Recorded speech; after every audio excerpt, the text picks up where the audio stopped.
नमस्कार दोस्तों, स्वागत है हमारे इस वीडियो में।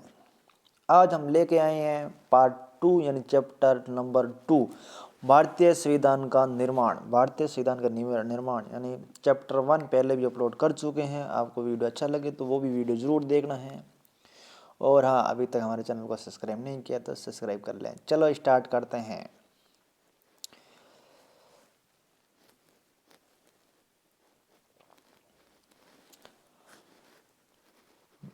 संविधान सभा का सिद्धांत सर्वप्रथम विचार किसने दिया था? बाल गंगाधर तिलक ने 1865 में 1895 में दिया था स्वराज्य विधेयक में। कब दिया था? 1895 में स्वराज्य विधेयक में दिया था। कब किसने दिया था? बाल गंगाधर तिलक ने 1895 में। भारतीय संविधान भारतीयों को इच्छा अनुसार होगा, यह किसने कहा था? भारतीय संविधान भारतीयों की इच्छा अनुसार होगा, यह कहा था गांधी जी ने। कब कहा था? 1922 में कहा था। गांधी जी ने कहा था 1922 में कहा था। गांधी जी ने अप्रत्यक्ष रूप से दक्षिण अफ्रीका के तर्ज पर संविधान सभा के गठन की मांग की थी। दक्षिण अफ्रीका जब गांधी जी गए थे और उनको जब बेइज्जती की थी, इसी की तर्ज पर उन्होंने यह कही थी। संविधान सभा के विचार का औपचारिक रूप से प्रतिपादन किया। संविधान सभा के विचार का औपचारिक रूप से प्रतिपादन किसने किया था? 1934 में मानवेंद्र नाथ राय यानी मानवेंद्र नाथ राय। 1934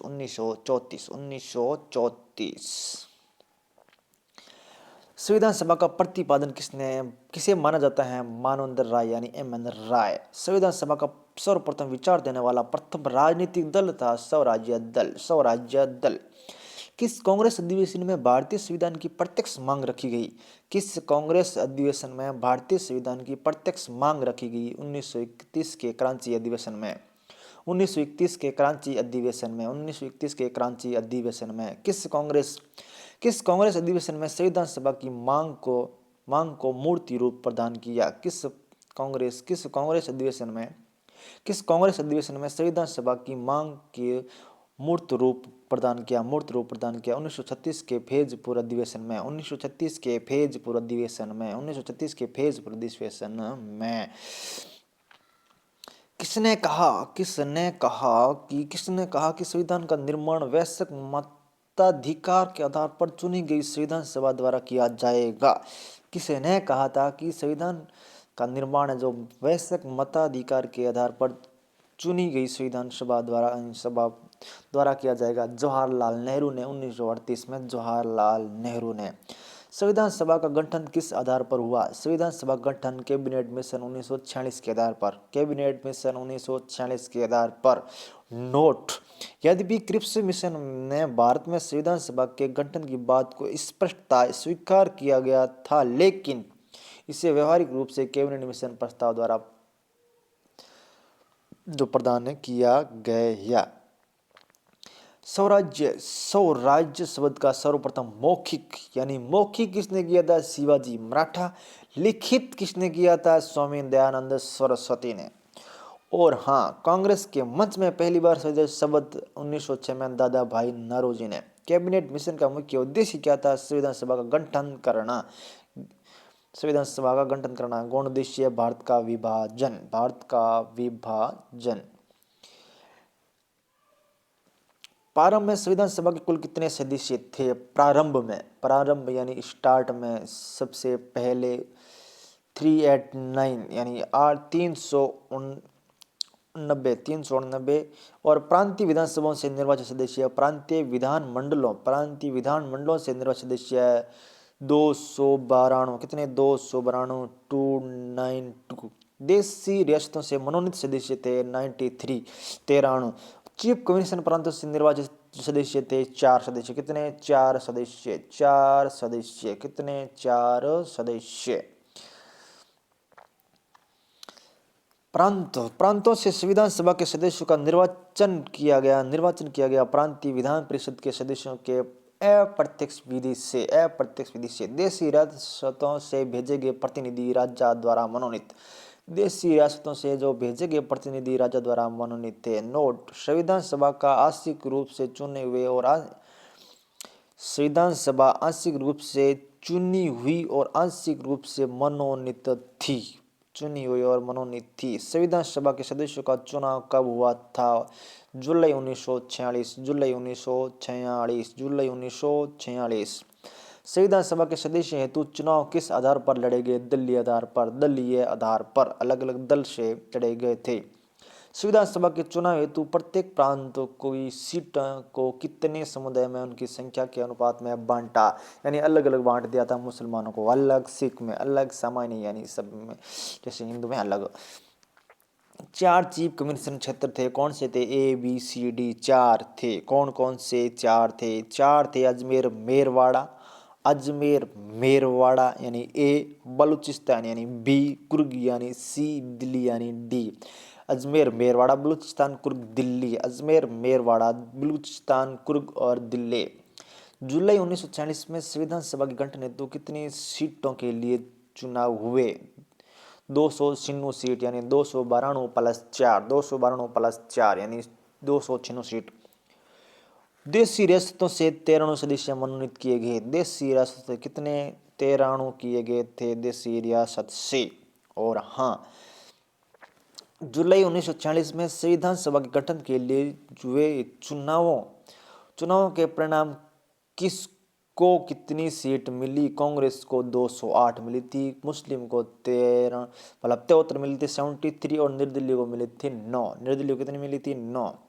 हिंदू महाजन को कितनी सीट मिली थी? कोई सीट नहीं थी। कौन सी रियासत संविधान सभा में शामिल नहीं हुई थी? हैदराबाद, जूनागढ़ और जम्मू कश्मीर, यानी ये 3 प्रांत थी। संविधान निर्वाचित सदस्य प्रांत किस प्रांत से थे? वो थे संयुक्त प्रांत से। कौन से? संयुक्त प्रांत से थे। कितने? 55 सदस्य थे। सर्वाधिक निर्वाचित सदस्य किस प्रांत से थे? संयुक्त प्रांत से थे। 55 यानी 55 टोटल। और हाँ, सर्वाधिक मनोनीत सदस्य हुए थे मैसूर रियासत से। कितने हुए थे? 7 हुए थे मैसूर से, 7 हुए से मनोनीत। संविधान सभा में महिलाओं की संख्या कितनी थी? 15 महिलाएं थी। 15 महिलाएं थी। कौन कौन सी थी?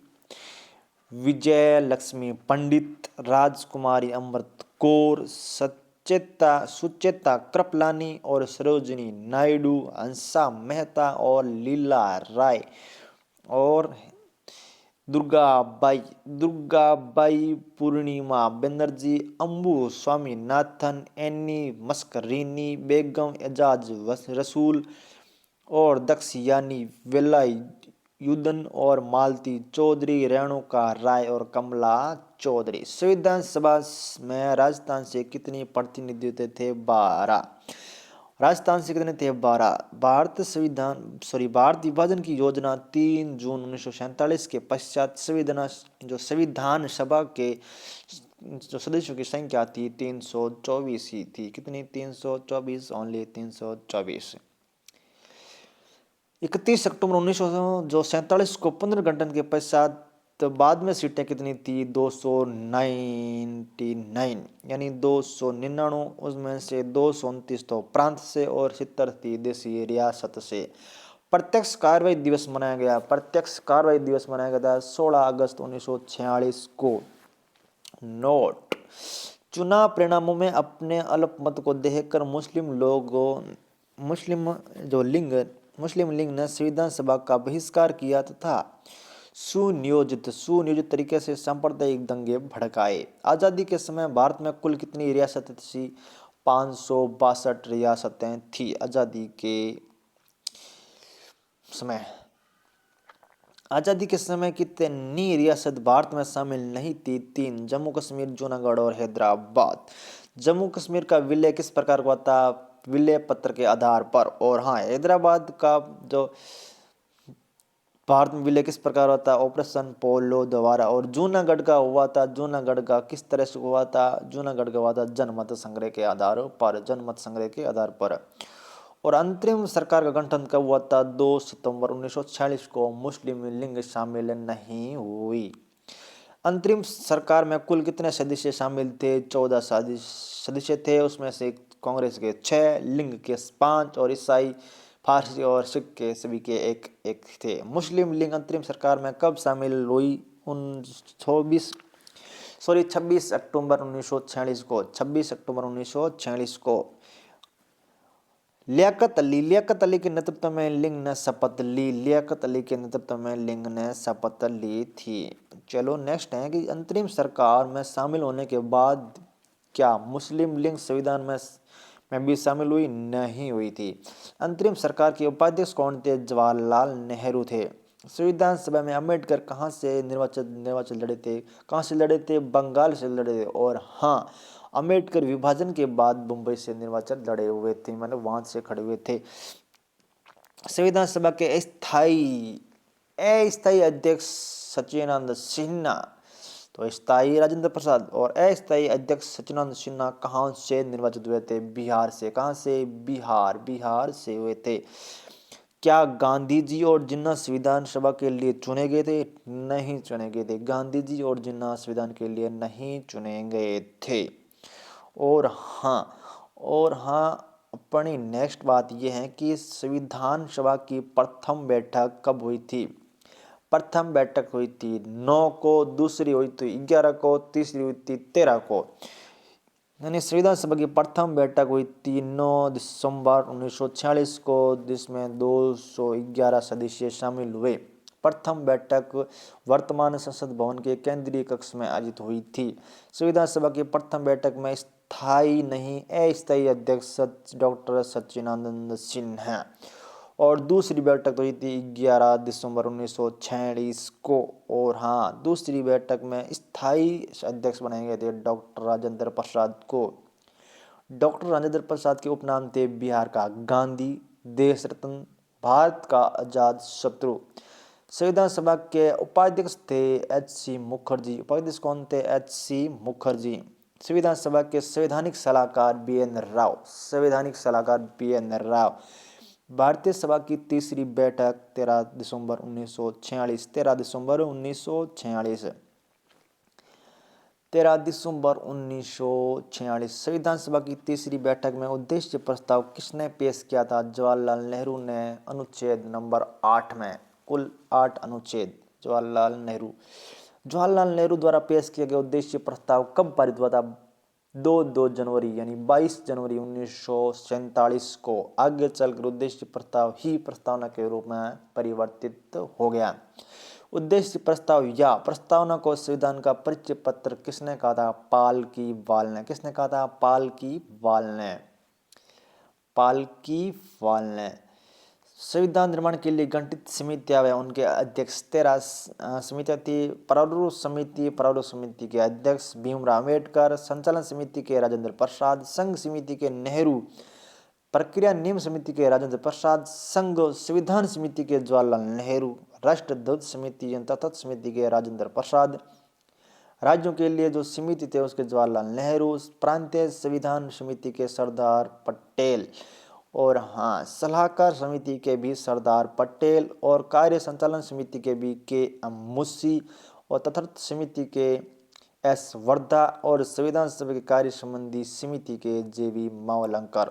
संविधान निर्माण हेतु 13 समितियों के अलावा और भी थी कितनी? 2 उप समितियां थी। मूल अधिकार उप समिति JP कृपलानी, और अल्पसंख्यक समिति H.C. मुखर्जी।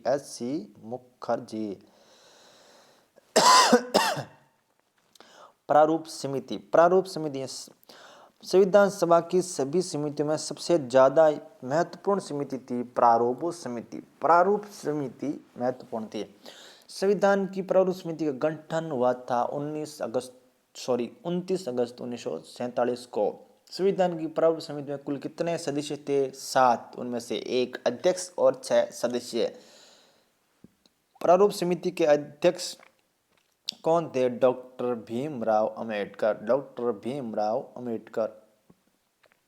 प्रारूप समिति के सदस्य थे M. Gopal Swami Iyer, Alladi Krishna Swami Iyer, doctor K.M. Munshi, Syed Mohammad Saadulla, D.P. Khaitan और B.L. भित्तर। बाद में D.P. खेतान के स्थान पर D.T. कृष्णाचारी और B.L. भित्तर के स्थान पर N. माधवन राय ने जगह ले ली। प्रारूप समिति की पहली बैठक कब हुई थी? 30 अगस्त 1947 को। यह बैठक 141 दिन चली थी। कितने दिन चली थी? 141 दिन। पहली बैठक 30 अगस्त 1947 को। हुई थी। संविधान का प्रथम जो प्रारूप कब प्रकाशित हुआ था? फरवरी 1948 को प्रथम प्रारूप प्रकाशित किया। संविधान का दूसरा प्रारूप दूसरा किया था अक्टूबर 1948 को, पहला फरवरी, दूसरा अक्टूबर और तीसरा और अंतिम किया गया था नवंबर में, 4 नवंबर 1948 में। इस दिन संविधान की प्रथम बार पढ़ा गया, जिसे प्रथम वाचन कहा जाता है। और हाँ, संविधान सभा में कुल कितने वाचन हुए थे? 3 हुए थे। कितने हुए थे? टोटल 3 वाचन हुए थे। प्रथम वाचन हुआ था 4 नवंबर 1948 से 9 नवंबर 1948 तक, यानी टोटल 5 दिन तक। दूसरा हुआ था 15 नवंबर 1948 से 17 अक्टूबर 1949 तक। और हाँ, तीसरा वाचन हुआ था 14 नवंबर से 26 नवंबर 1949 तक। संविधान सभा में ने संविधान का निर्माण पूरा कर उसे आतंत्रित, अधिनियमित और अंगीकृत कब किया था? 26 नवंबर 1949 को, जब तीसरी बैठक का अंतिम दिन था। विधि दिवस या संविधान दिवस? विधि दिवस या संविधान दिवस कब मनाया जाता है? 26 नवंबर। प्रति वर्ष 26 नवंबर को 2015 से मनाना लगातार मनाया जा रहा है। संविधान को लागू प्रवर्तन या करने की तिथि है 26 जनवरी 1950। 26 जनवरी 1950। आरंभ में संविधान में भाग, अनुच्छेद और अनुसूचियां कितनी थी? 22 भाग थे, 395 अनुच्छेद थे, 8 अनुसूचियां थी। वर्तमान में 12 हैं। वर्तमान में अनुसूचियां कितनी है? 12। पहले कितनी थी? 8। संविधान सभा की अंतिम बैठक कब हुई थी? 24 जनवरी 1950 को, 12वां अधिवेशन। 12वां अधिवेशन 26 नवंबर 1949 को। भारत पर संविधान पर कितने सदस्यों ने हस्ताक्षर किए थे? 284 सदस्य। 284 सदस्य कितने थे? 284 सदस्य ने हस्ताक्षर किए थे। 284 सदस्यों ने हस्ताक्षर किए थे। कुल कितनी महिलाएं थी? 15 महिलाओं में से कितनी महिलाओं ने संविधान पर हस्ताक्षर किए थे? टोटल 15 महिलाएं थी, उनमें से 9 महिलाओं ने ही हस्ताक्षर किए थे। कितने ने? 9 महिलाओं ने हस्ताक्षर किए। संविधान पर हस्ताक्षर करने वाले पहले व्यक्ति कौन थे? जवाहरलाल नेहरू। पहले व्यक्ति कौन थे? जवाहरलाल नेहरू। संविधान पर हस्ताक्षर करने वाले अंतिम व्यक्ति कौन थे? राजेंद्र प्रसाद। संविधान पर राजस्थान की तरफ से प्रथम हस्ताक्षर बलवंत सिंह मेहता, जो उदयपुर से थे। नेक्स्ट, देश के प्रथम संसद के रूप में कार्य किया संविधान सभा ने। संविधान सभा को कितने कार्य सौंपे गए थे? 2। कौन कौन से? 1 नंबर स्वतंत्र भारत के लिए संविधान बनाना, 2 नंबर देश के लिए आम कानून बनाना। संविधान सभा जब संविधान निर्माण का कार्य करती थी, तो उनकी अध्यक्षता कौन करता था? डॉक्टर राजेंद्र प्रसाद अध्यक्षता करता था। संविधान सभा जब अंतरिम सदस्य संसद के रूप में कार्य करती थी, तो उसकी अध्यक्षता जेवी मावलंकर थे। कौन जेवी मावलंकर थे? जेवी मावलंकर। इसका कार्य देश की जनता के लिए कानून बनाना था। एकमात्र राष्ट्रपति जिसको किसी विदेशी यानी लॉर्ड माउंटबेटन ने शपथ दिलाई, डॉक्टर राजेंद्र प्रसाद। भारत की स्वतंत्रता के समय ब्रिटिश प्रधानमंत्री कौन थे? क्लीमेंट एटली, यानी लेबर पार्टी से थे।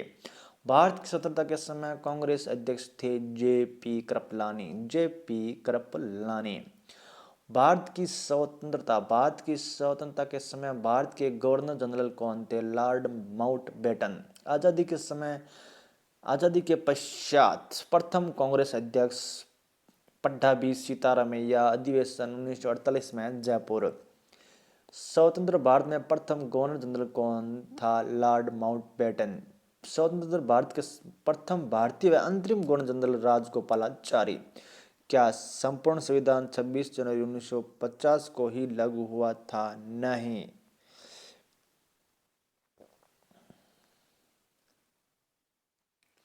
संविधान के कुछ अनुच्छेद 16 अनुच्छेद 26 नवंबर 1949 को ही लागू हो गए थे। अनुच्छेद 394 में कुल 15 अनुच्छेदों का उल्लेख मिलता है, लेकिन इन 15 अनुच्छेदों को लागू करने के लिए श्रम अनुच्छेद 394 भी लागू हुआ है। 26 जनवरी 1950 को संविधान लागू करने का कारण, क्योंकि 26 जनवरी 1930 को प्रथम बार स्वाधीनता दिवस मनाया गया था। मुस्लिम लीग ने कब पाकिस्तान की मांग करते हुए संविधान सभाओं की मांग की? 1940 में। मुस्लिम लीग ने कब पाकिस्तान की मांग करते हुए संविधान सभाओं की मांग की? 1940। जुलाई 1946 में संविधान सभा के लिए चुनाव कहाँ हुए थे? केवल प्रांतों में। देशी रियासतों के सदस्य मनोनीत किए गए थे। संविधान का प्रथम प्रावधान जो बिना किसी वाद विवाद के संपन्न हुआ, सार्वभौमिक वैश्विक मताधिकार। संविधान सभा में शक्तिशाली केंद्र के रूप में कौन थे? जवाहरलाल नेहरू। संविधान सभा में राज्यों के अधिकारों के सबसे बड़े हिमायती कौन? के सतानम मद्रास। प्रस्तावना को लागू किया संपूर्ण संविधान लागू होने के बाद। यदि कांग्रेस विभाजन स्वीकार नहीं करती तो एक पाकिस्तान के स्थान पर कई पाकिस्तान बनते। यह किसने कहा था? सरदार वल्लभ भाई पटेल ने। भारत विभाजन की माउंटबेटन योजना 3 जून 1947 को अन्य किस नाम से जाना जाता है? मनबाटन योजना। Balkan plan. संविधान से संबंधित अन्य तथ्य हैं। कौन कौन से तथ्य हैं? अन्य तथ्य यह हैं कि भारतीय संविधान का जनक कौन है? अम्बेडकर। भारतीय संविधान ने राष्ट्रीय ध्वज अपनाया था 22 जुलाई 1947 को। विधान सभा की बैठक चली थी 167 दिन, यानी 167 डेज। और हाँ, संविधान के राष्ट्रगान को और राष्ट्रगीत को अपनाया गया था 24 जनवरी 1950 को। संविधान के प्रारूप में बहस हुई 114 दिन तक। संविधान सभा में कुल आयोजित जो अधिवेशन है 12। राजेंद्र प्रसाद को राष्ट्रपति नियुक्त किया 24 जनवरी 1950 को। संविधान निर्माण में कुल कितने अधिवेशन थे? 11। हिंदी को राजभाषा के रूप में स्वीकृत 14 सितंबर 1949 को। संविधान सभा में गठित समितियां थी 13। संविधान में कितना समय लगा? 2 वर्ष 11 माह 18 दिन। और मुख्य संविधान सभा के सचिव थे के.एम. मुंशी। और उसमें कितना खर्च हुआ? 63,96,729 रुपये टोटल। एसटी के सदस्य थे 33 और एससी के सदस्य थे 26। भीमराव अंबेडकर के बारे में कुछ कथन यह हैं कि भीमराव अंबेडकर का जन्म कब व कहाँ हुआ? 14 अप्रैल 1891 को महाराष्ट्र में हुआ। 6 दिसंबर 1956 को उनकी मृत्यु। भीमराव अंबेडकर की जाति महारथी। राष्ट्रीय आंदोलन के काल में सर्वाधिक शिक्षित राष्ट्रीय नेता भीमराव अंबेडकर थे। कौन थे? भीमराव अंबेडकर थे। शिक्षित यानी पढ़े लिखे व्यक्ति। अंबेडकर के गुरु कौन थे? महात्मा बुद्ध, संत कबीर, ज्योतिबा फूले। देश के पहले विधि मंत्री, संविधान की प्रारूप समिति के अध्यक्ष भीमराव अंबेडकर। कौन? भीमराव अंबेडकर। भारतीय संविधान के मुख्य शिल्पकार और आधुनिक मनु के नाम से जाने जाते हैं भीमराव अंबेडकर। अंबेडकर द्वारा प्रकाशित साप्ताहिक और जो पाक्षिक पत्र है मुक नायक जो 1920 में, और बहिष्कृत भारत जो 1927, और प्रबुद्ध भारतीय और जनता और समता।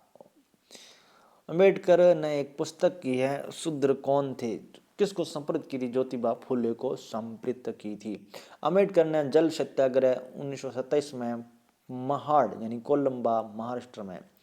यह सत्याग्रह चौदार तालाब से पानी भरने के अधिकार के प्रश्न पर किया गया था। अंबेडकर ने मनुस्मृति को सार्वजनिक रूप से कब चलाया? 25 मार्च 1927 को। 25 मार्च 1927 को। अम्बेडकर ने कितने गोल मेज सम्मेलनों में भाग लिया था? कितने? 3 में। पुनः पैक्ट किन किन मध्य हुआ था? गांधी जी और अम्बेडकर के मध्य हुआ था। कब? 25 सितंबर 1932 को यरवदा जेल में। 2 नहीं अपितु एक संविधान की सभा की जरूरत नहीं, यह किसने कहा था? यह कहा था, यह कथन है अम्बेडकर का। आरंभ में अम्बेडकर यानी इस संविधान के विरोध थे, संविधान सभा के विरोधी थे। Pakistan at the partition of India, यह पुस्तक किसने लिखी थी? भीमराव अम्बेडकर ने। किसने? भीमराव अम्बेडकर इसके लेखक थे।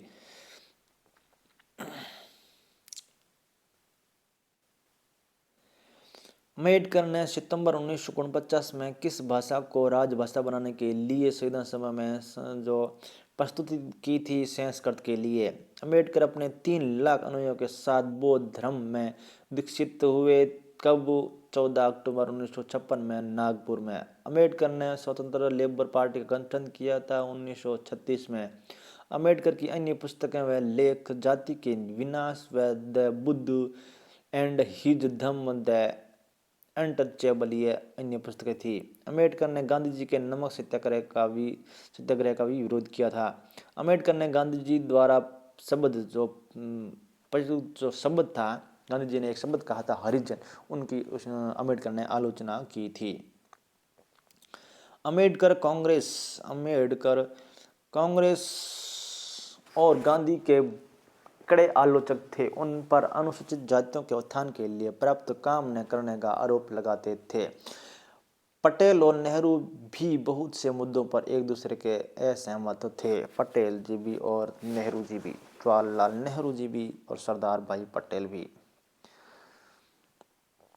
संविधान सभा के प्रमुख चेहरे ये हैं कि प्रमुख व्यक्ति, उनका पैसा और जन्म स्थान। भीमराव अम्बेडकर वकील थे और कहाँ के थे? एमपी यानी मध्य प्रदेश के थे। जवाहरलाल नेहरू वकील थे और यूपी के थे। सोमनाथ लाहिड़ी जो लेखक भी थे और संपादक भी थे, पश्चिम बंगाल से थे। बलदेव सिंह हरियाणा। कन्हैयालाल माणिक्यलाल मुंशी वकील भी थे और इतिहासकार, गुजरात से। श्यामा प्रसाद मुखर्जी वकील और शिक्षाविद थे, बंगाल। जयपाल सिंह खिलाड़ी भी थे और शिक्षाविद भी थे, झारखंड से। दुर्गाबाई देशमुख वकील, आंध्र प्रदेश। एच.सी. मुखर्जी लेखक और शिक्षाविद, बंगाल। राजेंद्र प्रसाद वकील, बिहार। टी.टी. कृष्णमाचारी उद्यमी थे, तमिलनाडु। अब्दुल कलाम आजाद शिक्षाविद लेखक थे, सऊदी अरब।